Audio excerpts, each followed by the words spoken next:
Welcome back, everybody. Today we are going to be embarking on another journey in the path to success and growth.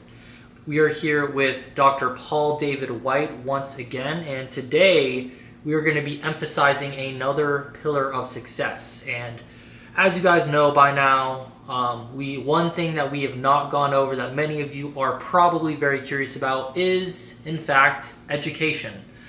So today that is going to be our main focus. And first and foremost, how are you doing today, Dr. White? I'm doing great. I'm happy to be here, and I'm happy to answer any questions, especially about education. First and foremost, going over education, obviously you have worked very hard up to getting your doctorate. I know it took a lot of hard work and it probably wasn't an uphill battle all the time. What, in your experience, was the best part out of your journey to getting your doctorate? I think the best experience for me was knowing that what I was putting into it, I was going to directly get out of it. So, education in this way is very much like working out. You go to the gym and you put the work and the effort in, and you get to see tangible results. The only difference is that if you quit going to the gym, you start losing those results. Whereas, when you complete a class at college, that class is done and you never have to do it again. So I think, there was a certain amount of satisfaction in completing each course, knowing that I was getting closer to graduation, and I was able to basically set various goals based on that. Do you think that having academic success or going to college or getting a higher education is necessary for everybody? Or would you say it is something that you can go with or without? It's not necessary for everybody. Everybody has different talents. Everyone has different abilities. School is one vehicle towards the path of success, or to the path of success. So there's people that go to trade schools. There are individuals that are self-taught. They learn a skill. So I think it really depends. I think that one of the things that school, especially secondary education, does is it allows us to look at lots of different possibilities. Maybe ideas and thoughts that hadn't entirely occurred to us before, as far as in terms of like careers and things that we can do. So I think that it definitely creates more options for us. It helps us maybe guide us a bit in some of the decisions we make as far as career. But it's absolutely not necessary. And there's plenty of very successful people that take other routes. But I would say that whether a person goes to school or not, actively learning, actively improving themselves on a cognitive level is something that I think is important to most individuals that are on that road or that journey to success. A question I really want to ask you that is a debate between a lot of people, but the difference between wisdom and intelligence. So many argue that having street smarts can be more beneficial to you through experiences in life versus raw intelligence, which of course would be book smarts. In your opinion, between the two, do you find one to be more important than the other? Is there any advantage to having one or the other, or does there need to be some form of balance? Well, wisdom has to be earned. That's the interesting thing. Wisdom isn't something that really can be bestowed upon you. It's something that you have to earn through trial and error, and many times going through adversity and a refiner's fire of sorts. Intelligence, any person can sit down and read or learn a new concept. So intelligence is a little bit different. Of course, they're both important. If you were to place a greater premium on one versus the other, I would say out of the two, wisdom is, in my opinion, the most important. And this could also be because I've gotten older and I've gotten a bit wiser as I've gotten older. But I do think ultimately, when I look back at my life and choices and I've made in different goals and objectives that I've reached, wisdom played a very, very large part in that, and it helped kind of guide me and direct me in many of the choices I made in a very, very positive way. I wanted to ask some more overall objective questions, but of course on this segment, with the fact that you have achieved your doctorate, I do want to focus on you a lot. So most of the rest of these questions are all going to be kind of focused along your experience to getting your doctorate and the different obstacles you overcame. In terms of intelligence and trying to gain a higher education, do you think that discipline would be something that is very important in the process, or is it not as big of a role as people say it is? To get your doctorate requires an extraordinary amount of discipline. The amount of hours and time that you need to put into it is substantial. And so, I have said in a couple of other podcasts that the last leg of my dissertation journey, I put, within a couple of months, I put 300 hours in making revisions and changes. And that was just one tiny small part of the overall work I did within that 4 years. So, it requires a vast amount of discipline. And so I would say that anyone that is embarking on advanced degrees, whether it be like an MBA or a doctoral type program, you're going to need to have discipline. You're going to need to be able to discipline yourself in a way that maybe you've never had to before. Something I want to ask you, especially you being a doctor now, there are obviously a lot of individuals that have achieved their doctorate, but one thing I want to ask you about specifically is many who get their doctorates still do tend to have a bias in certain things towards certain topics and subjects, and of course you would say, oh well, this information came from someone who has obtained a doctorate. So in those kinds of situations, what do you think kind of differs? Well, listen, we're human. We're all human, so we're all going to have a bias. That bias comes naturally to human beings. And, I would say myself, I even have my own bias. I think that the important thing to note, though, is that you have to sometimes divorce yourself from that, especially when you're delving deep into certain research and topics. You have to learn to look at it as subjectively as you possibly can. But of course, different people that have different degrees are going to have, I guess you could say, different ideas, perhaps on analytics, perhaps on research. But again, at the core of this is that this is just human nature, even if you have an advanced degree, to have a form of bias or show a form of bias. Within the journey of reaching academic success, whether that be for someone going for their master's or eventually for their doctorate, it's obviously a very long process. And within that process, there has to be some kind of plan in order to get there. Going through your kind of thought process, when you were breaking down the steps and trying to come up with a disciplined schedule in order to achieve this amazing goal, what, in your opinion, was your best approach to, I guess the real question is, staying sane throughout this entire process and staying, obviously on track to reaching your goals as well at the same time? You have to definitely start off with a 60,000 foot overview. You have to have a dream. You have to have a goal. You have to have an overriding purpose, essentially, to do this. And it has to be strong. It has to be burning inside of you because you're going to need that fuel through the process. My doctoral journey was 4 years. A lot happens in 4 years. Many things can change in that time. And so to stay focused, to stay disciplined through that entire 4-year period requires that very large overarching goal. However, there is the minutia, there is the day-to-day that we have to deal with. And so, yes, developing weekly plans, weekly programs as far as, how much time you're going to put in this week. What's my homework look like this week? You're constantly evaluating and essentially appraising your time, because you have to become a master of time management when you're in a program like that. And you have to be highly disciplined.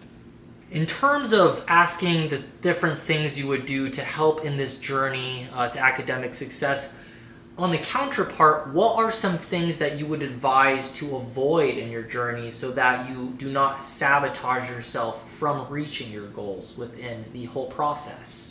Don't get distracted. As I just stated, you have to have that 60,000 foot overview. You have to have that overarching goal, passion. And it's very easy to get passionate about something initially, and then it kind of fades out. So you have to keep stoking that fire through the entire process, however long it takes. And the other thing, you absolutely can't get distracted. And there are many things in life between work and family, different crises sometimes pop up, different dramatic events can happen. You have to stay focused on your end goal. That's absolutely imperative to stay the course and to keep that goal alive and hot inside of you and not to lose focus. In terms of your doctorate, there are many different fields that one can get their doctorate in, whether it be a lawyer, whether it be a medical professional, or maybe someone is trying to become a psychologist. In your opinion, would you consider a doctorate in general as equal footing regardless of the field it is in, or do you think they're all different? Do some have more value than others? What is your overall stance? Well, I'll say a medical doctor, that's a whole bear unto itself. I mean, especially when they're having to go through residency and such, that's from what I understand, is absolutely brutal. As far as other types of doctorates, I will say any person that enters into a doctoral program is going to put a lot of work in, a lot of effort's going to go in. I wouldn't necessarily say anyone is necessarily more important than another. I think that they all have different facets, they all have different value, and I think as time has gone on, they've come up with new and different types of doctorates. Traditionally, there was only a few types of doctorates. You could get one in law, you could get one in the medical profession, or you could get one in theology and such. So as time has gone on, they've definitely expanded that their repertoire of doctoral programs. But I think that any person again that enters into one of these programs is going to be putting in a lot of work, and it requires a lot of effort and discipline in any one of them. So something I want to segue into next, based off of that last question, is some people will say to not get certain degrees because you can't get a job afterwards, or there's less value there. Someone would argue that if you're getting a doctorate in becoming a medical doctor versus getting a doctorate in art, obviously someone who's getting a doctorate in art, some may say that's not worth spending all that money and you're not going to get a job afterwards. In terms of that as an example, what is your overall stance on that? Well, I think you have to, before you embark on an educational journey, you have to ask yourself a couple of questions, and one is, what are you getting this doctoral or this advanced degree for? If you're doing it, for utility and because you want to make some money, you're hoping to make a lot of money with it, then there are probably certain types of doctoral degrees that are going to net you more money. So that there's that. I think if you're doing it for personal reasons, maybe not as much for professional reasons, but personal reasons, then of course if you want to get a doctoral degree in something maybe where there isn't as much money in, then this is an act of basically love then at that point for yourself and for your own self-growth. So again, I think you'd have to ask that question, why are you doing it for? And again, many people don't ask themselves those questions, and so they do end up maybe with a degree that they have some interest or proclivity for, but they don't necessarily go into it basically with the intent of making a lot of money, or maybe they are. And I think that again, that's something that has to be differentiated right from the very beginning.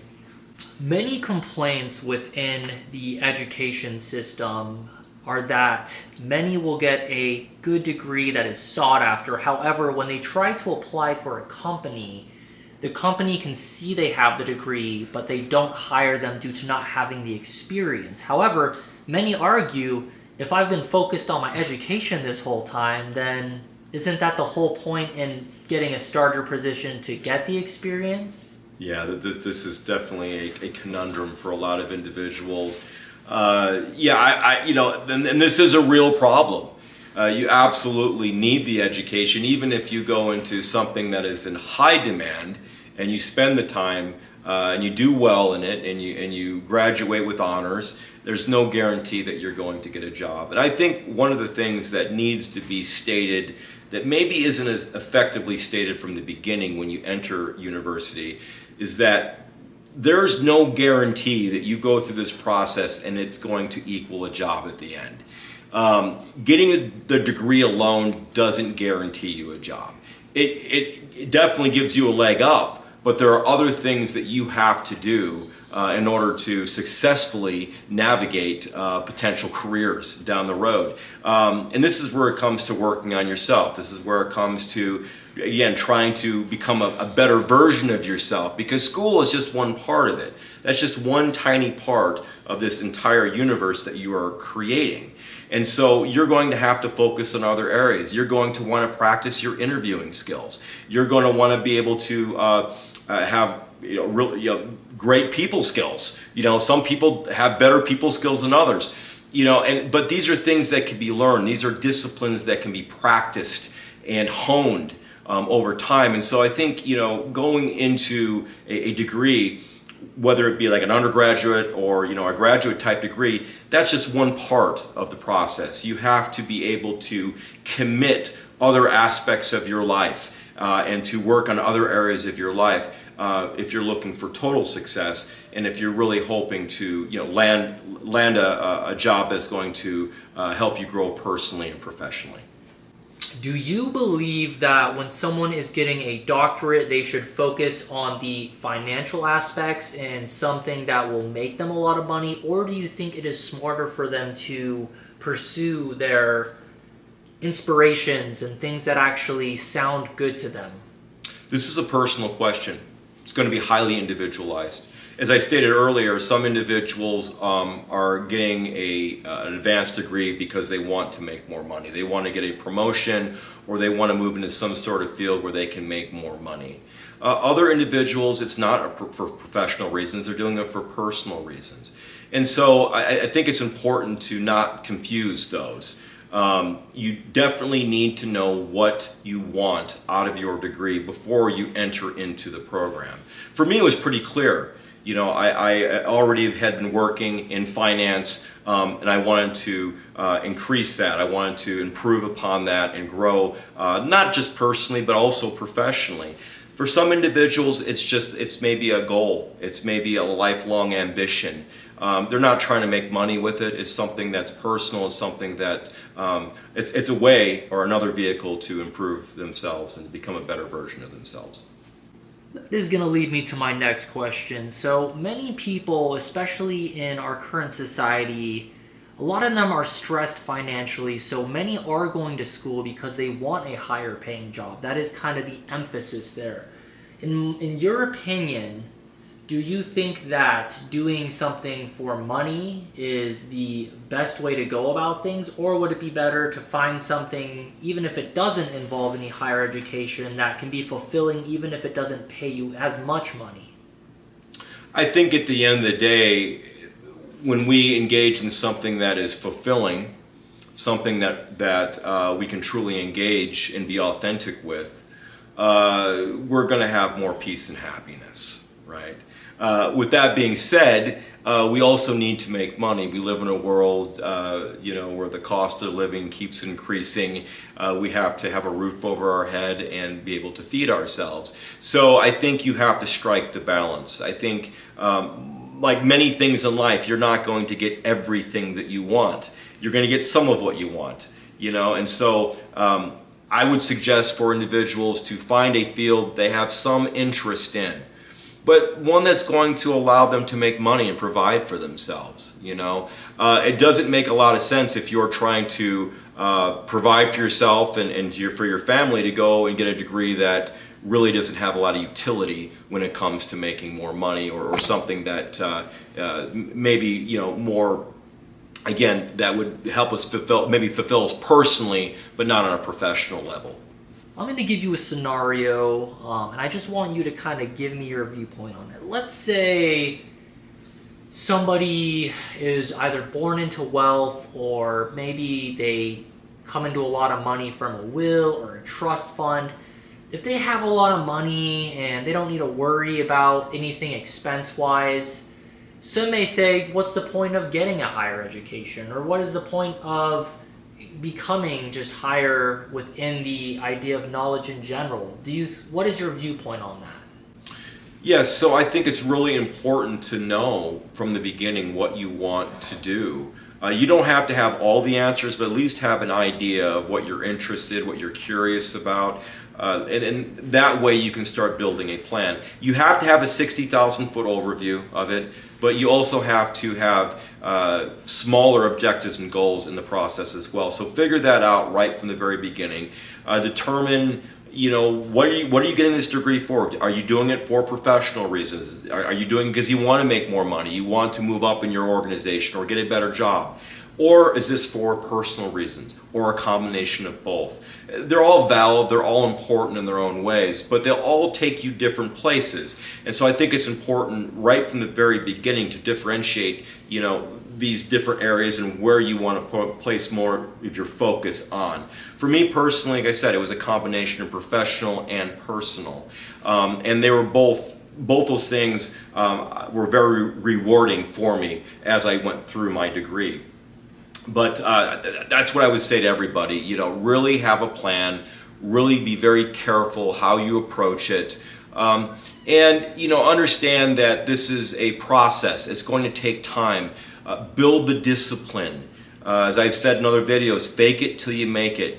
There was many nights and weekends I didn't feel like doing my schoolwork that I did my schoolwork, and it became easier over time. It was difficult at first. I'm not going to candy coat it, but over time, forcing myself to do it, getting the work done, feeling the sense of accomplishment from that, I progressed. And it's going to be the same for anybody that gets into a program, whether it be an undergraduate or a graduate degree. It sticks with it and puts in the work. Thank you for your time, Mr. and Dr. Paul White, and thank you everybody for listening. As always, we will see you in the next video, and goodbye for now. Goodbye.